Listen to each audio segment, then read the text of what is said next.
지금 이란 전쟁 이야기 가장 이상한 점 하나 알고 계십니까? 이란이 전쟁을 하는데 이란 국민에게 유리한 선택은 거의 보이지 않습니다. 왜 그럴까요? 자료를 하나씩 정리해보면 정말 놀라운 사실들이 드러납니다. 지금 이란 내부에는 국가보다 자기 조직의 이익을 먼저 생각하는 세력이 존재합니다. 바로 혁명수비대입니다. 더 충격적인 건 여기서부터입니다. 이 조직은 단순한 군대가 아니에요. 정치 조직이면서 경제 조직이고 심지어는 국제 제재를 우회하는 그림자 무역 네트워크의 중심에 서 있었습니다. 특히 중국과 연결된 이란산 할인 원유 거래 구조가 그 핵심이었습니다. 어디서 많이 본 장면이 떠오릅니다. 과거 한국에도 있었습니다. 국가보다 조직을 먼저 생각했던 군 내부 사조직 바로 하나회입니다. 국가 권력 위에 또 다른 권력이 존재했던 시기였습니다. 지금 이란 혁명수비대가 바로 그런 모습과 상당히 닮아 있습니다. 문제는 여기서 끝이 아닙니다. 이 조직이 유지되는 이유는 이념 때문이 아니라 돈 때문입니다. 미국 제재 속에서도 이란산 원유는 중국으로 계속 흘러들어가고 그 과정에서 만들어진 그림자 무역 구조가 막대한 이익을 만들어냈습니다. 그리고 그 싼 원유로 만든 중국 석유화학 제품이 한국 기업들을 죽이고 있었습니다. 즉 이란 문제는 중동 지역 전쟁 이야기뿐만 아니라 중국, 이란이 전 세계를 좀먹는 범죄 집단이라는 게 밝혀진 겁니다. 그리고 왜 혁명수비대가 협상을 싫어하는지, 강경파가 될 수밖에 없는지, 왜 전쟁이 쉽게 끝나지 않는지, 그리고 왜 이 구조가 한국 경제에도 영향을 주는지 지금부터 하나씩 설명드리겠습니다.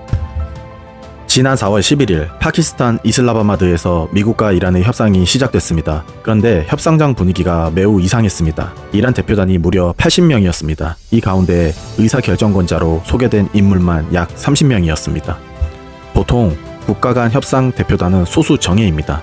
사전에 입장을 정리하고 협상장에 들어옵니다. 그런데 이번에는 달랐습니다.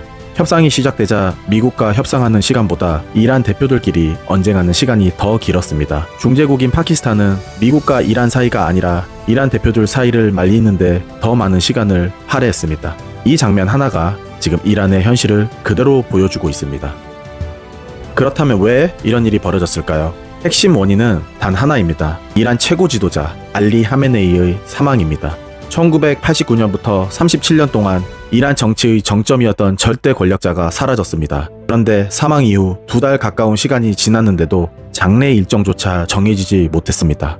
이 말은 곧 권력 승계 자체가 정리되지 않았다는 뜻입니다. 이란 역사에서 최고 지도자 자리가 이렇게 오래 공석으로 남는 것은 1979년 혁명 직후 처음 있는 일입니다. 즉, 지금 이란은 혁명 직후 수준의 권력 공백 상태에 놓여 있습니다. 원래 후계자로 거론됐던 인물은 아들 모즈타바 하메네이였습니다. 하지만 건강 문제 가능성과 정치적 영향력 부족 문제가 동시에 제기되고 있습니다. 이란 정치 구조에서 최고 지도자는 단순한 상징이 아닙니다. 모든 권력의 중심입니다. 그 자리가 비어있는 순간 국가는 여러 축으로 갈라지게 됩니다. 그래서 현재 테헤란의 상황은 이렇게 표현됩니다. 권력의 정글. 지금 이란 내부에는 크게 두 개의 세력이 존재합니다. 첫 번째는 현실주의 협상파입니다. 이들은 제재를 풀고 경제를 살려야 한다고 판단합니다. 대표적으로 갈리바프 국회의장과 아라그치 외무장관이 여기에 속합니다. 이들은 협상을 통해 국가 경제를 정상화해야 한다고 보고 있습니다. 두 번째는 혁명수비대입니다. 약 19만 명 규모의 병력을 가진 이란 최대 권력 조직입니다. 이 조직은 단순한 군대가 아닙니다. 정치 조직이면서 동시에 거대한 경제 조직입니다. 그리고 협상 자체를 항복으로 해석하는 강경한 세력입니다. 그런데 혁명수비대가 협상을 반대하는 이유는 이념 때문만은 아닙니다. 더 중요한 이유는 돈입니다. 미국의 강력한 제재가 이어지는 동안 이란 내부에서는 새로운 경제 구조가 만들어졌습니다. 석유 밀수, 금거래, 암시장 금융, 비공식 결제 네트워크.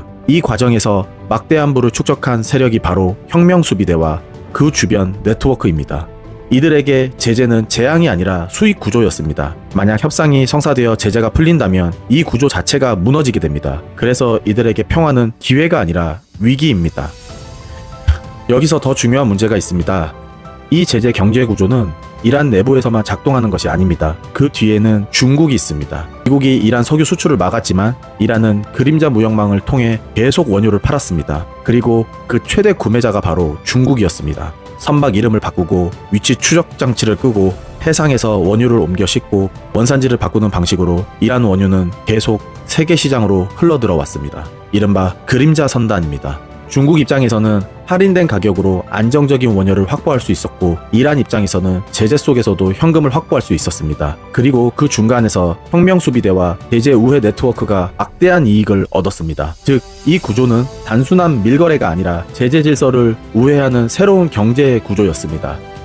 국제 제재라는 것은 원래 규칙을 어기면 고립된다는 전제 위에서 작동합니다. 그런데 이란이 중국과의 비공식 원유 거래망을 유지하면서 이 전제가 흔들리기 시작했습니다. 제재를 받아도 팔 곳은 있고 은행이 막혀도 결제망이 있고 항구가 막혀도 운송망이 있다며 제재의 위력은 약해질 수밖에 없었습니다. 이것은 단순한 이란 문제가 아니라 미국 중심 경제 질서 전체에 대한 도전입니다. 그래서 혁명수비대의 입장에서는 더 위험한 겁니다. 협상이 성공하면 정상 경제가 돌아옵니다. 하지만 정상 경제가 돌아오면 비정상 경제로 돈을 벌던 구조는 사라집니다. 즉 협상은 국가와 국민에게는 기회일 수 있지만 혁명수비대에게는 위기일 수 있는 겁니다. 여기서 트럼프 대통령의 외교 스타일을 볼 필요가 있습니다. 트럼프 대통령은 항상 최고 권력자와 직접 거래하는 탑다운 방식 거래를 선호합니다. 김정은, 시진핑, 푸틴 모두 그런 방식이었습니다. 이른바 헤드 투 헤드 외교입니다. 그런데 이번에는 상황이 다릅니다. 이란에는 지금 명확한 최고 권력자가 없습니다. 누가 실권자인지도 불분명합니다. 그래서 최근 트럼프 대통령의 메시지는 매우 빠르게 바뀌고 있습니다. 하루는 협상 이야기를 하고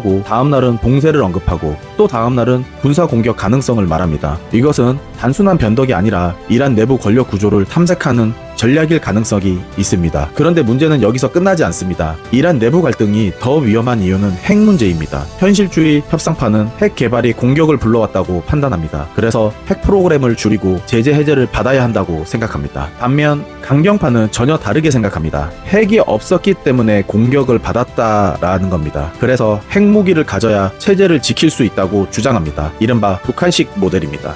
만약 이란이 실제로 핵무기를 보유하게 된다면 문제는 여기서 끝나지 않습니다.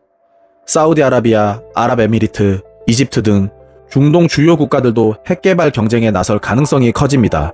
이른바 중동 핵 도미노입니다.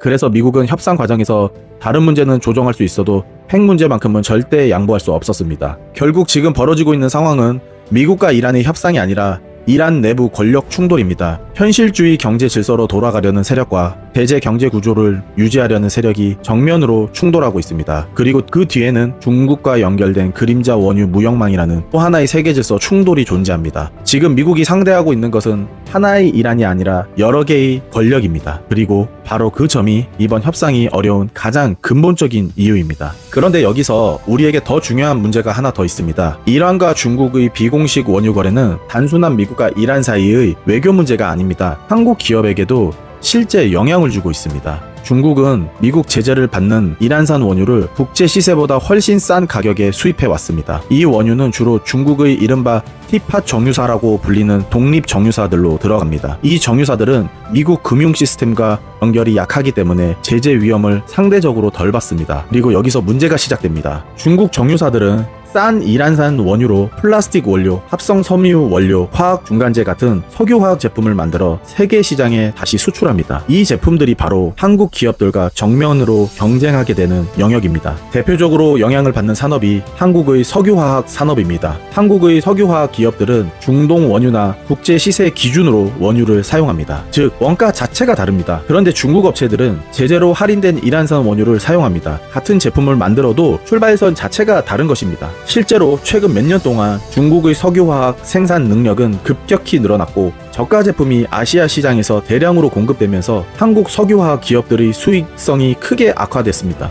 국내 주요 석유화학 기업들이 영업이익 급감, 공장 가동률 하락, 투자 축소 같은 조치를 잇따라 발표한 이유도 이와 무관하지 않습니다. 특히 범용 플라스틱 원료인 폴리에틸렌, 폴리프로필렌, PX 같은 제품 시장에서 중국과의 가격 경쟁이 심해졌습니다. 문제는 여기서 끝나지 않습니다. 이 구조는 단순한 가격 경쟁 문제가 아닙니다. 국제 질서의 문제입니다. 원래 국제 제재라는 것은 규칙을 어긴 국가를 경제적으로 고립시키는 장치입니다. 그런데 중국이 이란산 원유를 계속 구매하면서 이 장치 자체가 약해졌습니다. 그리고 그 결과 싼 원유로 만든 제품이 세계 시장에 풀리면서 정상적인 시장 가격 구조 자체가 흔들리고 있습니다. 쉽게 말하면 이런 구조입니다. 이란은 제재를 받았지만 중국 덕분에 원유를 팔 수 있었고 중국은 싼 원유 덕분에 제조 원가를 낮출 수 있었고 그 결과 만들어진 저가 제품이 한국 기업들과 경쟁하게 된 것입니다. 즉 이란, 중국 간의 그림자 원유 거래는 중동 문제를 넘어서 한국 산업 경쟁력에도 영향을 주고 있는 구조입니다. 그래서 지금 이란 문제는 단순한 중동 지역 분쟁이 아닙니다. 이 문제는 에너지 제재, 중국 제조업, 그리고 한국 산업 경쟁력까지 연결된 세계 경제 질서의 문제입니다. 그리고 바로 이런 이유 때문에 이란과 중국을 연결하는 그림자 원유 무역망은 단순한 밀거래가 아니라 미국 중심 경제 질서와 중국 중심 우회 경제 질서가 충돌하는 상징적인 구조로 평가되고 있습니다. 이 구조가 유지되는 한 이란 내부 강경파가 협상을 쉽게 받아들이기 어려운 이유도 여기에 있습니다.